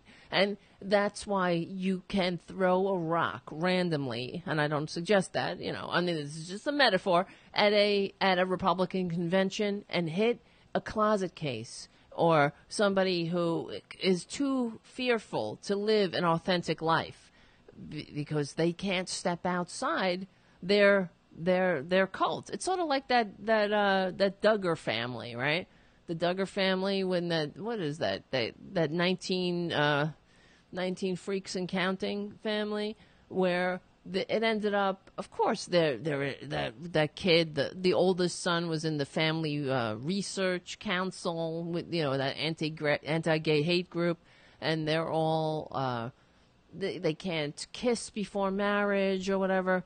But it ended up he was on AshleyMadison.com, this website that where you can find people to have an affair with outside of your marriage, and he that's what he was doing. But because they can't live, they have to conform to the group, you see. So and that's why, being gay, not that this guy was gay, that's just an aside, not that the Duggar kid, but I'm just saying that's why there's so many closet cases in the Republican Party, because you can't, in order to be gay, in this world, now, I guess it's getting a little easier, not that much, but it's, you have to have a little bit of courage to face, the reaction of morons like the Duggar family. There's a whole cottage industry of so-called religiosity, this faux religiosity where they put their homophobia and they ascribe it to the giant sky spook who seems to really care so much about whether people who are forming a legal marriage contract have the appropriate combination of genitals. So, but you have to be able to navigate that fear. I know for myself, whenever you come out of the closet, there's always you don't just come out once. You got to come out all the time. When you meet new people, when you're on a new job, when you meet a new group of friends, or wherever you're going, you always have to come out. And there's always that moment of here we go, because you never exactly know what people's reactions will be, and nobody likes to be vilified or attacked, and but you can't. What's the point of living if you? I always think, like, what a sad life that must be to be a closet case. How horrible to waste this life because we have such a short time on Earth, and you have to. And you feel the need to please other people because because really it's really ultimately about love and acceptance. You want to be loved and accepted by your group, but if your group won't accept you because of who you are, then you got to think about that. You want to be in a group. Oh, okay. I think I see Jeremy on the line. I'm going to pick him up. Jeremy. I'm here. How are you? Hey, you're here. Nice to meet you. Nice to meet you. I was actually doing another interview. The Red Elephants ended up contacting me, so I was doing that. I'm sorry. Okay, that's okay. So I played your clip for everybody, and so what happened? So tell me the story. So we know that you were on CNN, and right. And you are a former Trump voter who saw the light, let's say, and once you came out, and I appreciated that. I remember when I did see your clip, and we actually played it on the show before, and that was good. You were the one that you said. That you apologized to America for your vote, and I found it funny that there was another guy on the panel that was like, I'm offended by that, and whatever. But so what happened after I know you're really being attacked and harassed so what's going on? Like the day after that, there was a video already that was like, 15, 25 minutes long, saying that I was a CNN plant, that I was a crisis actor, kind of like the things that they were saying about David Hogg. It's exactly the same, only, I don't have, thank God, or thank goodness, a terrible massacre behind me, so for me to go out and defend myself against these people. So I've been just trying to contact as much media as I can because I have the right to defend myself. I was not an actor and I was not a plant. I did support this monster for 2 years.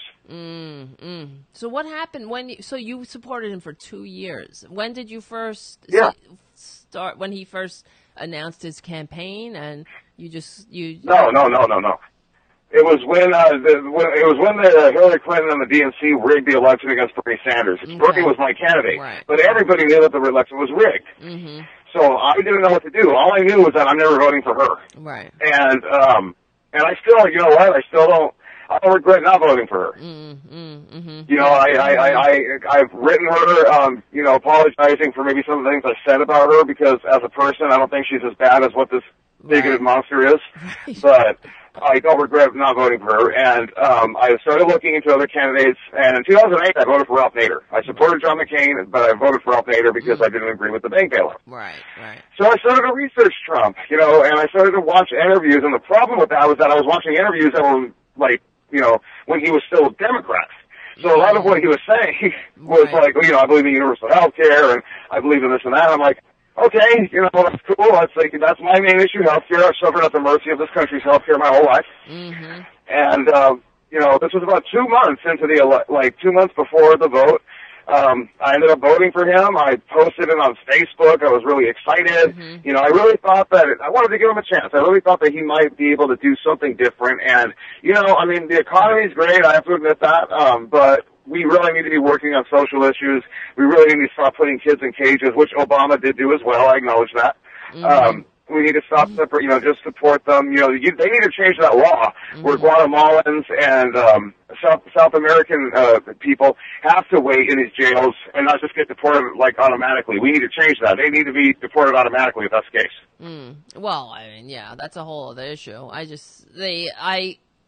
you say about the economy, this economy was on a upward trajectory before Trump took office, and he's not doing anything. Trump is not doing anything for the economy. In fact, the jobs growth is the slowest it's been since 2016 because I believe, obviously this GOP tax scam is doing nothing for working people. But that's very true. Yeah, it's not. It's doing exactly what we foresaw and warned about, which what they're doing. The companies are doing. They're having these stock buybacks and they're inflating. That's what they do to inflate the stock price, so their investors make more money, and there's nothing trickling down. We still have stagnant wages. Jobs are still yes. This country is still the least upwardly mobile.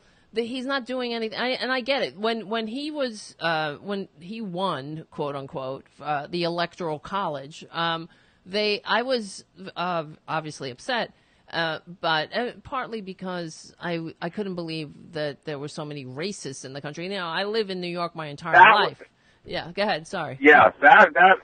I don't mean to cut you off, no, fine. But I always say there's no reason for people to support him unless it's for his bigotry, because that's what this whole thing is about. He's not doing anything to help anybody, not even his own base. He's just a flat-out bigot, racist, and he's brought that out in people that are racist. He's made it okay for it to be racist. That's right. And that is the most deplorable thing. That's why I call him a monster, because he is. Right. And that's what he's doing. So he's a monster, and he's a bigot. That's how he tricked people when, because what you're saying, he would say anything. And it was sort of like that's what Hitler did too. Now you can go into Hitler's into the records, and if Hitler was speaking during his rise to power, when he was speaking to different groups, if he was speaking to labor groups, when he was in the beginning before he destroyed the labor unions in Germany, he would talk about their rights and this is what he did, and it's the same thing that Trump would do, and Trump will say anything. It's the same exact thing. He says anything to anybody, and he knows. And he did run on a lot of democratic issues like universal health care and saying, "Oh, everybody's going to have health care. It's going to be cheaper. We're all going to have it. We're all going to be covered." And none of it's going to be great. That's right. I get it. And when he won, I remember talking to Mike Malloy after. I was really depressed. And he was like, well, let's just see what happens, because maybe he'll surprise us. And because it'll sort of be like Earl Warren. There was a Supreme Court justice back in the day who was very right-wing. And when he got on the court, the right-wingers were disappointed because he turned out to be more of a liberal. And then there was impeach Earl Warren signs all over the South. But and so Mike was like, well, maybe it'll be like that. He'll come out for universal health care, he'll do something. But the fact is, Trump is a con man. He is a fraud. He's never been a successful businessman. I live in New York. I agree. He's not. He knows how to slap his name. He knows branding. He knows how to put his name on other people's work. He's a con man. He's just a grifter. And so the way he talks about, like what he did, like this whole thing with John McCain. Right. That is the most disgusting thing I've ever seen in my life. Yeah, it is. It's so... having the flag. I mean, and then saying like he doesn't regret his treatment of John McCain. I know. Calling him a non-hero. Like the last interviewer asked me, "What is it that I consider John McCain a hero about?" And I said, "It's not because he was a captured." I said, "He has lived what I consider an American dream." Arnold Schwarzenegger, Sylvester Stallone, those are two of my idols because they have gone from being nothing all the way up to what they are now, and they worked hard for it. And I look up to people that do stuff like that, and I looked up to John McCain for that reason. Right. To me, he's a hero. Right, yeah, and just the denigration of, to say to interviewers, and he's been saying it for decades, that John McCain isn't a hero. I prefer, because he's captured. And there's clips of him saying this 10 years ago. This has been a long time position of Trump's, where he said, "Oh, he's a hero because he's captured." Ha ha. Donald Trump would not last a day in a foreign prison camp or whatever. This guy. Yeah, exactly. He's a draft dodger. He has he could never hold a candle up to John McCain. He could never hold a candle up to Barack Obama. He could never hold a candle up to George W. Bush. These presidents were presidents. Mm-hmm. That's right. Yes, George W. Bush invaded Iraq. I disagree with that, but you know what?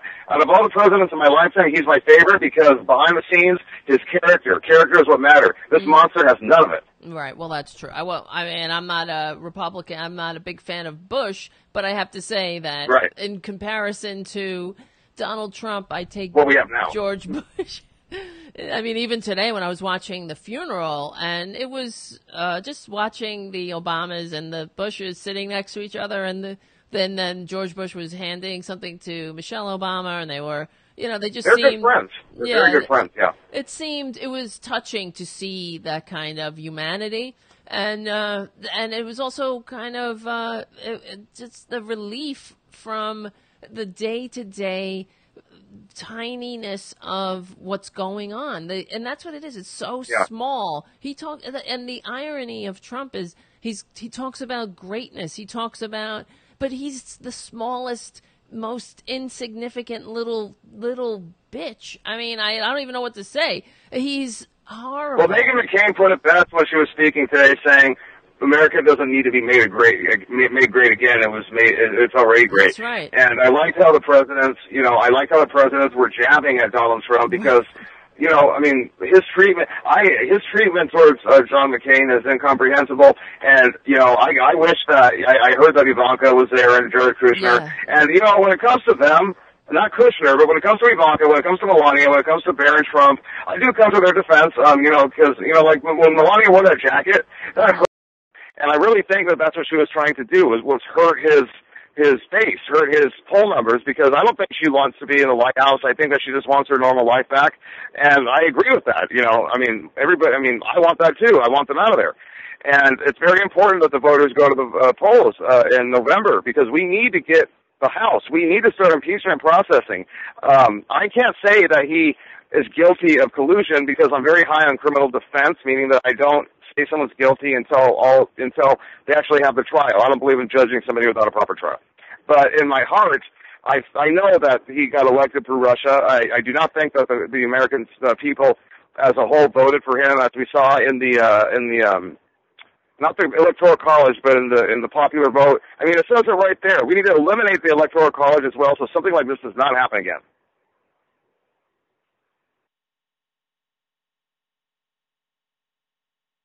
Yes.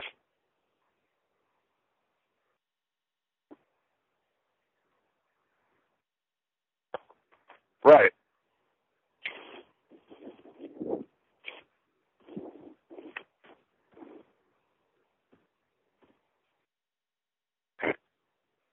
Yes.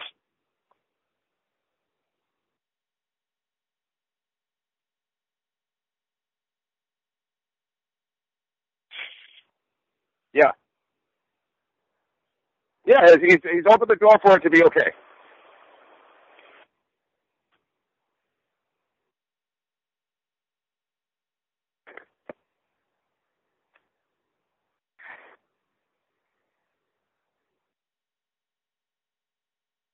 Yeah. Yes.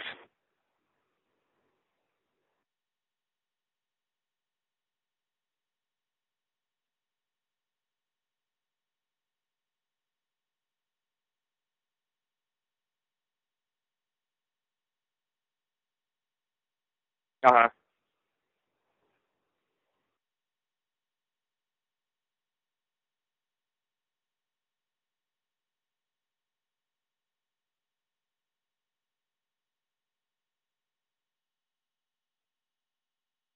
Yeah. Yes, and yeah, exactly. Well, look what he did in Puerto Rico. I mean, his treatment of Puerto Rico, he would not have done that had it been a white island. And, like, for example, the death of a girl, Molly, you know, Molly, the one that just got killed by the illegal immigrant. Her name's Molly. Okay. Yeah, he goes on a rally exploiting her name, exploiting her just so he can make his base more racist and more. So if that would have been an immigrant from the UK and illegal or whatever, he wouldn't have said anything. It was just a simple fact that the family got upset. They told him to stop. You know, they don't believe in his race. And that really made me sick.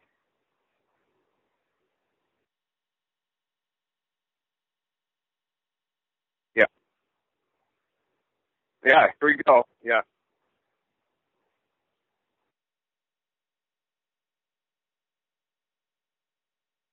Yes.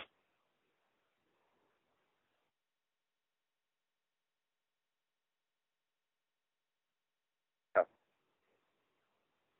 And what's sad too is that, I'm sorry. No, what's sad too is like we have a Republican Party we have Paul Ryan, we have Mitch McConnell. You know, do I think these gentlemen are racist? No, I don't. I just think they have no backbone, and they're letting him get away with everything. And I mean, in my mind, I'm thinking to myself, why? Just so you can take my health care away? I mean, what is your angle?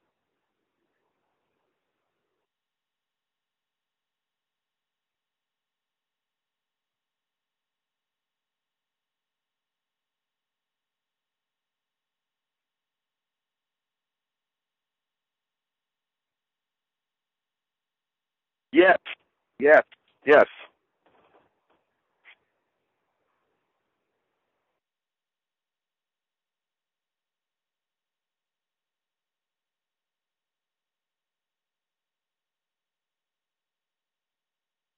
Yeah, and he's a sellout now.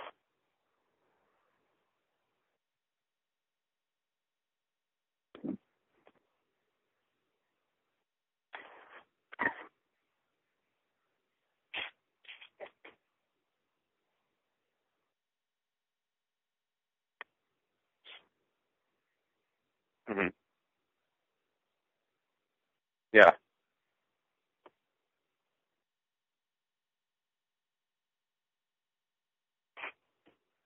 I believe that he just sold the soul to the devil. There's something there. He's either getting paid off for something, or there's something there that is causing this.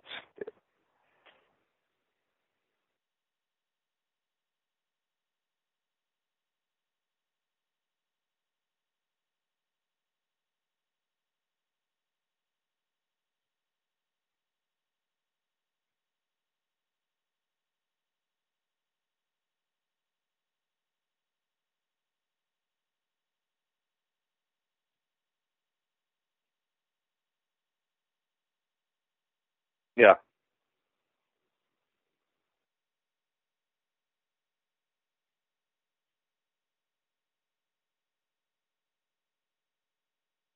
yeah,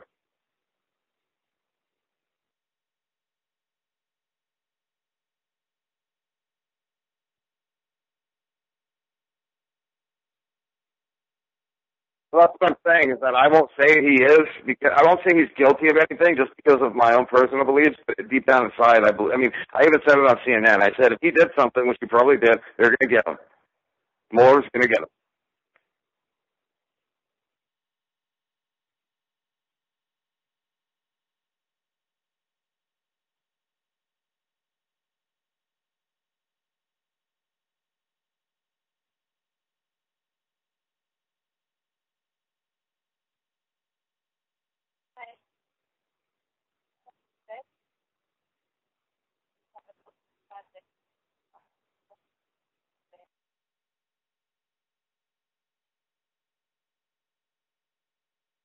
Yeah, right.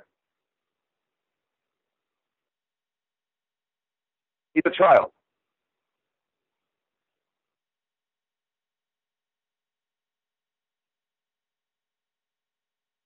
Right. Barack Obama.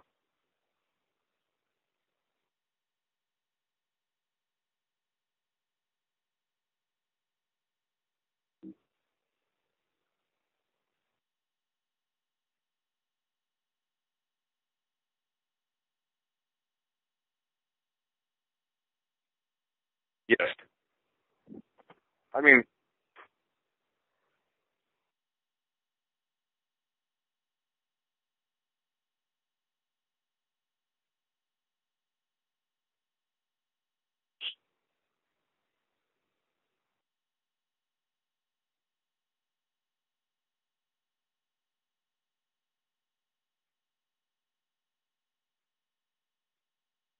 yes, we do. He doesn't. Oh, go ahead. I'm sorry. Oh no, I was just going to say that, he's a man-child. He has no shame in anything that he says. He doesn't care about offending people. He is literally heartless. That's why I call him a monster.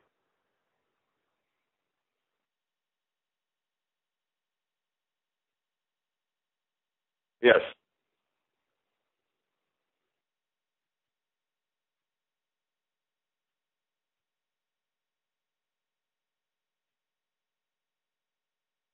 Yeah.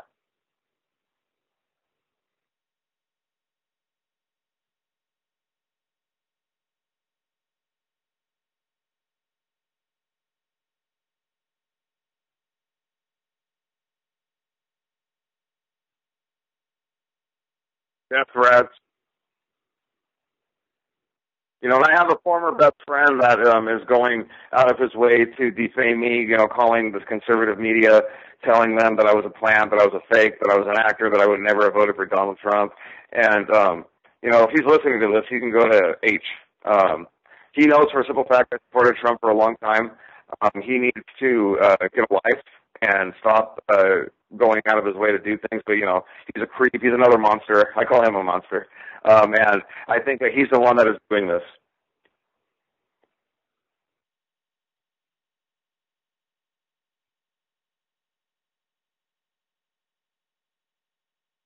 Yes. Oh, yeah. It's a cult. It's a cult. Absolutely. I mean, yeah, if he told them to drink the Kool-Aid or the flavor aid, they would. Even my mother, I have to spar with her because she will defend him over me. And I'm talking about, yeah, it's what it is.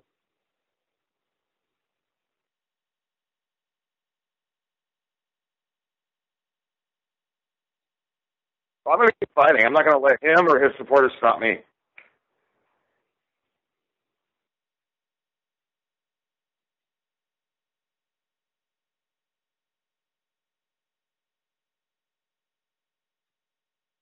Right.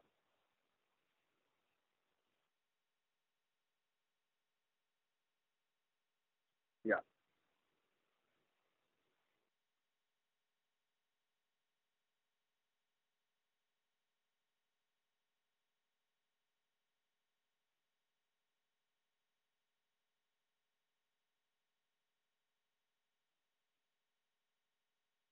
Yeah. It's terrifying.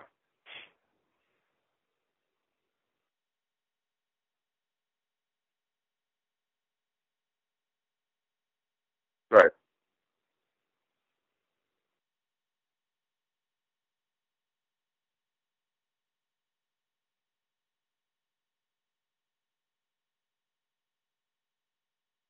Mm-hmm. Yeah. Yeah.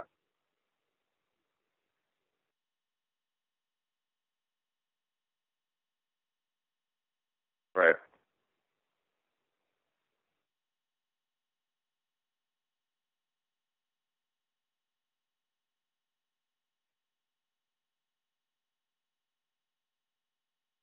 Right.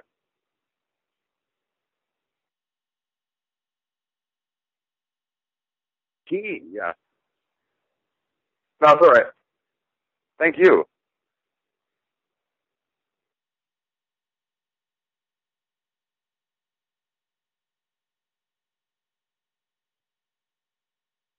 Thank you. How can I listen to you? How can I get this so I can hear it?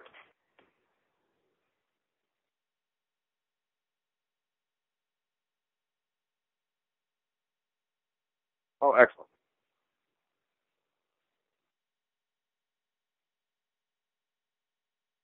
YouTube?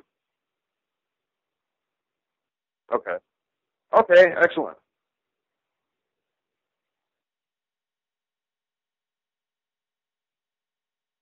Thank you. It's a pleasure. Thank you so much. Bye-bye.